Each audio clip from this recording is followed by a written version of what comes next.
তবে সেই দিন হচ্ছে কি আমার ওই 15 আগস্টের পরের দিন 16 আগস্ট ছিল আমার অ্যাক্সিডেন্ট হয়েছে তো জানোই সেই দিন কি তোমা বন্ধ হচ্ছে মেজা চুলে দেব না শুকিয়ে দেব শুকিয়ে পুরো কিছুটা ঠিক আছে মনে করো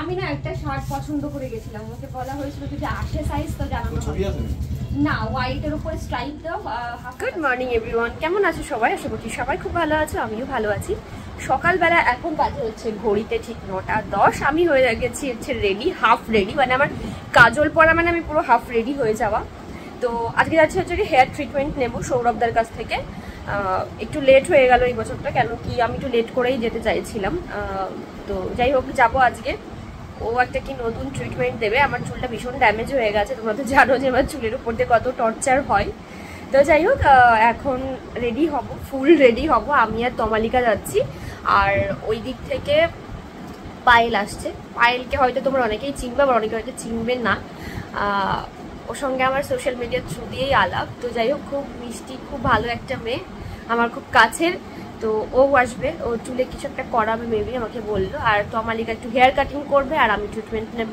তো চলো পুরো ব্লগটা তোমাদের সঙ্গে শেয়ার করছি দেখা যাক আজকে আমার চুল এটা থেকে কি হয় এটা হচ্ছে আজকে আমার ব্রেকফাস্ট চা আলু ভাজা আছে আর রুটি আছে আমি রুটি সাধারণত পছন্দ করি না বাট আজকে যেহেতু এত সকালে বেরোচ্ছি ভাতটা আর খাবো না তাই ভাবলাম একটু চা খেয়ে নিই তারপরে 10 মিনিট পর রুটি আলু ভাজাটা খেয়ে নেবো দৌড়ে দৌড়ে তাড়াহুড়ো করে আমরা স্টেশনে এসেছি অনেক লেট হয়ে গেল ঢুকুক না আস্তে আস্তে ক্রসিং হবে তো বাবা চলো তো দেখো আমি আর তমালিকা কিন্তু বেরিয়ে গেছি আর মাঝদিয়ার ওদিক থেকে পায়েল আসছে তো আমরা তিনজন মিলে যাব আর বগুলাতে নেমেই অনেকটা টাইম ছিল তাই ভাবলাম একটু টার্টেলে যাই তোমাদের দাদা ভাইয়ের জন্য একটা শার্ট পছন্দ করি আমি না একটা শার্ট পছন্দ করে গেছিলাম ওকে বলা হয়েছিল যদি আসে সাইজ তো জানানো হবে না হোয়াইটের উপরে স্ট্রাইপ দাও হাফ হাত আছে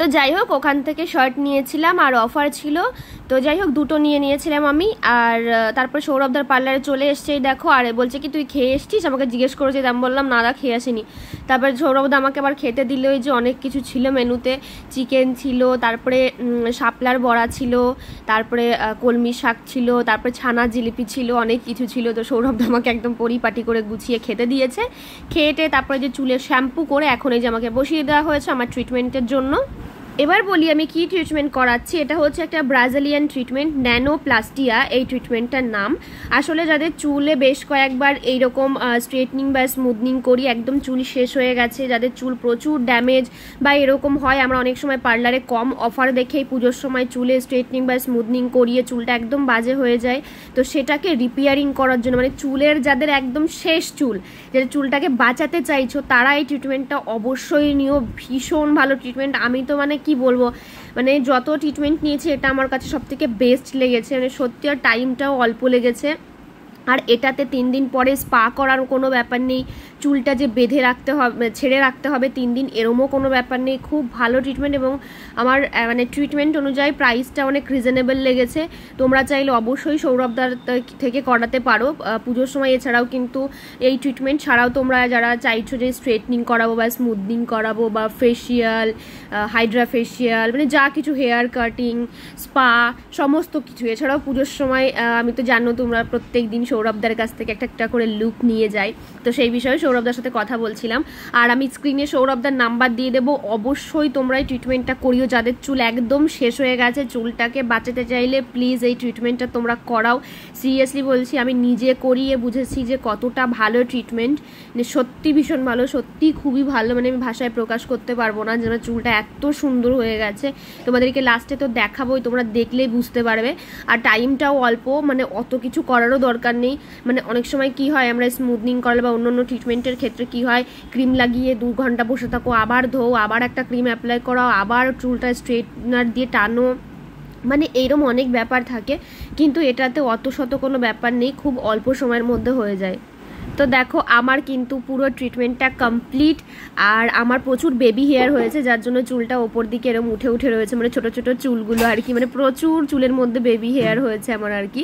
তো এই দেখো কমপ্লিট। এবার তোমাদেরকে ভালো করে আমি দেখাবো একবার। তো চুলটা জাস্ট দেখো কতটা সুন্দর হয়ে গেছে। আমি চুলটা বেঁধে রেখেছিলাম বলে এরকম একটা ভাঁজ পড়ে গেছে, বাড়িতে এসে এই শটটা নেওয়া, তাই ভাবলাম এখানে আমি তোমাদেরকে দেখিয়ে দিই। খুবই সুন্দর হয়েছে এবং চুলটা বেশ ভারী ভারী হয়ে গেছে, মনে হচ্ছে যেন মাথায় কত চুল আমার। তো যাই হোক, আমি তো ফুললি স্যাটিসফাইড। তোমরা যদি করাতে চাও স্ক্রিনে নাম্বার দিয়ে দিচ্ছি, অবশ্যই সৌরভদার থেকে করাতে পারো। তো হয়ে গেছে বাবা, মুখগুলো কি লাল লাগছে এখানে, এইবার ঠিক আছে। তো হয়ে গেছে, এই যে আসলাম ট্রিটমেন্ট নিয়ে, নতুন ট্রিটমেন্ট, খুব ভালো হয়েছে চুলগুলো, এবার ভীষণ ভালো হয়েছে। এবার যদি আমার চুলগুলো একটু দেখার মতো হয়, সত্যি কথা, সবাই আমরা কিছু না কিছু করিয়েছি। আর আজকের দিনটা না মানে আমার খুব খুব ভালো কেটেছে, সত্যি কথা বলতে। তোমাদেরকে তো বলেইছিলাম যে আমি মানে আমার মন মেজাজ খুব একটা ভালো ছিল না, আমি ভালো ছিলাম না আর কি। তো সৌরভদা এমন একটা মানুষ না, মানে এত ভালো ভালো কথা বলে, এত মজার মানুষ। আর মানে ওখানে গিয়ে আমার এত মনটা ভালো হয়ে গেছে, তোমাদের কি বলবো, আজকে অনেকদিন পরে প্রাণ মন খুলে হেসেছি, আজকে প্রচুর হাসাহাসি হয়েছে ওখানে। আর কাজটাও খুব সুন্দরভাবে হয়ে গেছে। তারপরে ফেরার পথে আমরা একটু কদবেল মাখা খাবো, মানে আমরা সাইড দিয়ে যাচ্ছিলাম আর একটা সেন্ট বেরোচ্ছিল, তাই আমরা লোভ সামলাতে না পেরে এখান থেকে যে কদবেল কিনে নিয়েছি এখন মাখা খাবো বলে। আর তার সাথে নিয়ে নিয়েছিলাম কোল্ড ড্রিঙ্কস, না কদবেলের সঙ্গে খাবো না, আলাদা করে খাবো। তারপর একটা পেস্ট্রিও নিয়ে নিয়েছিলাম, মানে ঝাল লেগে গেছিলো, এতটা ঝাল হয়েছিল। আর তোমাদের দাদাভাইয়ের জন্য শার্ট নিয়েছি, সেই শার্টের ব্যাগগুলো আমার হাতেই রয়েছে, বাড়ি গিয়ে তোমাদেরকে দেখাবো। মানে ওখান থেকে কিনে বেরোনোর সময় তোমাদের সঙ্গে শেয়ার করা হয়নি, আমি বাড়ি গিয়ে তোমাদেরকে দেখাবো যে কি শার্ট নেওয়া হলো। তারপরে দেখো ওই যে পায়েল বনুকে টাটা করে দিয়ে আমরা বগুলা থেকে যে ট্রেনে উঠে গেছি আমি আর তমালিকা, এবার যাবো হচ্ছে বাড়ির দিকে।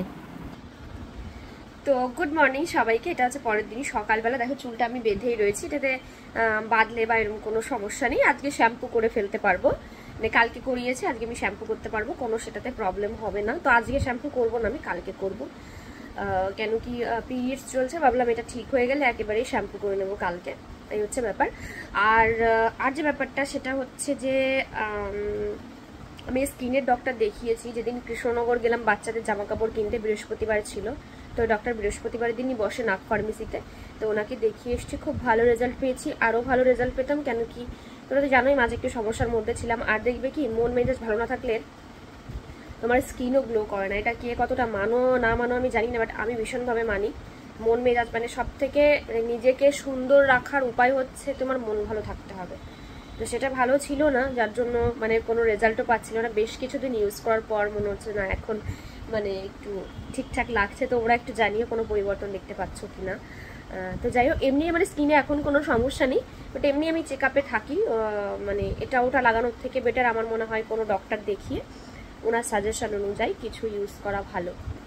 তো আমাকে কি দিয়েছে না দিয়েছে সেটা তোমাদেরকে আলাদা একটা ব্লগে শেয়ার করব। ব্লগগুলো জমে রয়েছে, আমি এডিট করতে পারছি না বলে আপলোড করতে পারছি না। তো কি ক্রিম দিয়েছে কি না দিয়েছে সেটা তোমাদেরকে পরের ব্লগে আমি দেখাবো। এবার দেখাই তোমাদের দাদা ভাইয়ের জন্য কি শার্ট নেওয়া হয়েছে। এই হচ্ছে শার্ট, একটা একটা করে তোমাদেরকে দেখাই। এই একটা হোয়াইটের মধ্যে নেওয়া হয়েছে চেক। এটার কাপড়টা এত ভালো, এর কাপড়টা মানে ধরে আমি এত ভালো লেগেছে আমার, ওই জন্য আমি এটা নিয়েছি। আর এই শার্টটা প্যাকেট করা আছে, এই একটা ব্লু স্ট্রাইপের মধ্যে, ঠিক আছে, এই যে। তো এই শার্ট দুটো আমি নিয়েছি। আরও ওর জন্য জামা কাপড় প্রচুর কেনা হয়েছে, তো আমি ভেবেছি একটা ভিডিওতেই তোমাদের সঙ্গে শেয়ার করবো বলে, আর সেভাবে শেয়ার করা হয়নি। আর আগের দিন ওই বাচ্চাদের জামা কাপড় দিয়ে আমি বললাম না শপিং করতে যাবো নিজেদের জন্য, তো সেদিন গিয়ে আমি কিচ্ছু কিনিনি, একদম খালি খালি যাওয়া হয়ে গেছে, একদম খালি খালি, কিচ্ছু কিনিনি আমি। তো যাই হোক, আবার মাঝে পরে একদিন যাবোক্ষণ, নাও যেতে পারি, কারণ শাড়ি অনেকগুলো হয়ে গেছে, ভাবছি আর শাড়ি টাড়ি নেবো না। তো তাও বলা যায় না, হুট করে মন হলো একটা শাড়ি নিলাম, এরকম একটা ব্যাপার। তো যাই হোক, চলো পুজোর শপিংগুলো সব একটা ব্লগের মধ্যে তোমাদেরকে দেখাবো। তো আজকের ভিডিওটা এই পর্যন্ত। আর অবশ্যই যদি ভালো লাগে তোমাদের, যদি ট্রিটমেন্টটা করাতে হয়, তাহলে অবশ্যই সৌরভদার সাথে কন্ট্যাক্ট করো, আমি স্ক্রিনে নাম্বার দিয়ে দেবো।